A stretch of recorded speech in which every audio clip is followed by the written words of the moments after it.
জীবন যুদ্ধে মা নামের শব্দটা অনেক আগেই হারিয়ে গিয়েছে। আসসালামু আলাইকুম, কী অবস্থা সবার? কেমন আছেন সবাই? আশা করি সবাই খুব ভালো আছেন। আল্লাহর রহমতে আমিও ভালো আছি। আসলে মা নামের শব্দটা অনেক আগেই হারিয়ে গিয়েছে। মাকে হারিয়ে ফেলেছি, 5টা বছর পার হয়ে গিয়েছে।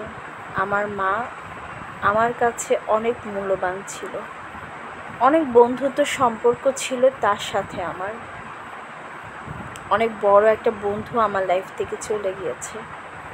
আসলে আমি যখন স্কুলে পড়তাম, ভার্সিটিতে পড়তাম, কলেজে পড়তাম, তখন অনেক ফ্রেন্ড ছিল, অনেক অনেক ফ্রেন্ড ছিল আমার। তাদের সাথে খুব ভালো কমিউনিকেশন ছিল। তারা আমার বাসায় আসতো, আমি তাদের বাসায় যেতাম, এবং আমার মার সাথেও তাদের খুব ভালো সম্পর্ক ছিল।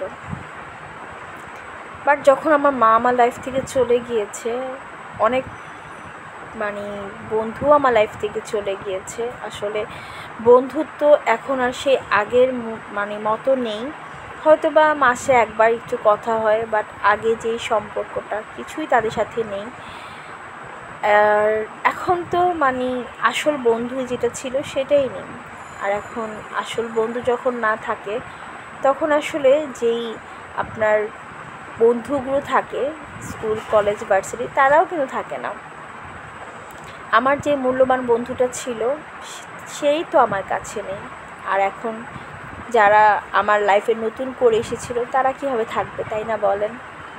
আসলে একটা সময় যাদের সাথে 7-8 ঘন্টা থাকতাম, কারণ আমাদের স্কুল টাইম, কলেজ টাইম, আমরা কিন্তু আমাদের ফ্রেন্ডের সাথে অনেকক্ষণ থাকা হতো। বাট দেখেন, এখন কিন্তু তাদের সাথে 7 মিনিট কথা বলারও টাইম নেই।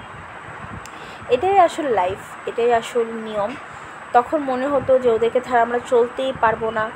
আমাদের কথা না বললে বা দেখা না হলে কত খারাপ লাগতো। আর এখন তাদের সাথে কথাই হয় না। এটাই আসলে এটাই বাস্তব। এটা আমরা আসলে তখন বুঝি না, বাট এখন রিয়েলাইজ করছি। আর আমার সবচেয়ে বড় যে বন্ধু ছিল সে তো অনেক আগেই চলে গিয়েছে, যার জন্য আমি আসলে খুব বেশি একাকিত্ব ফিল করি। আমার আসলে অনেক কথার নিজের মধ্যেই থাকে, অনেক কথা নিজেই বলি, এমন একটা অবস্থা। কারণ আগে আমি আমার মার সাথে সব শেয়ার করতাম, সেটা ভালো হোক খারাপ হোক, এবং মা শুনতে চাইতো। সবচেয়ে বড় কথা হলো যে আপনি একজনকে কথা বলবেন, সে যদি কথাটা শুনতে চায়, আপনার কিন্তু কথাটা বলতে ভালো লাগবে। বাট এখন হয়তো বা সেই শোনার মানুষগুলোও অনেক কমে গিয়েছে, যার জন্য আসলে কারোর সাথে তেমন আগের মতো কমিউনিকেশন নাই। আসলে আমিও যে এখন কারোর কথা শুনতে পারবো সেই সময়টুকু কিন্তু আমারও নেই, যার জন্য সবাই আসলে এখন দূরত্ব হয়ে গিয়েছে। যাই হোক, সবাই ভালো থাকবেন। আল্লাহ হাফেজ।